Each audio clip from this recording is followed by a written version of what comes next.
नमस्कार, मी जितरत्न पटाईत। आज महाराष्ट्र विधान परिषदेच्या 11 जागांसाठीची निवडणूक पार पडली। त्यामध्ये महाविकास आघाडी आणि महायुती या दोघांनी मिळून आपले 12 उमेदवार रिंगणात उतरवले होते आणि यातील 11 उमेदवारांचा विजय झालाय।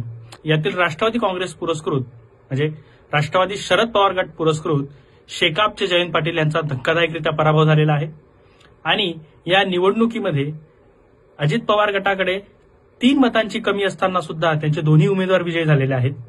इकडे महायुतीच्या भाजपचे सगळे उमेदवार निवडून आलेले आहेत। त्याच्यामुळे असं बोललं जातंय की काँग्रेसचे 8 मतं ही फुटलेली आहेत आणि ती 8 मतं महाविकास आघाडीची 8 मतं ही महायुतीकडे गेलेली आहेत आणि त्याच्यामुळे महायुतीच्या सर्व उमेदवारांचा विजय झालेला आहे, तर महाविकास आघाडीचे जयंत पाटील यांचा पराभव झालेला आहे। वंचित बहुजन आघाडीला भाजपची बी टीम ठरवणाऱ्या काँग्रेस, शिवसेना उभाठा आणि राष्ट्रवादी शरद पवार गट आता जनतेला काय तोंड दाखवतील?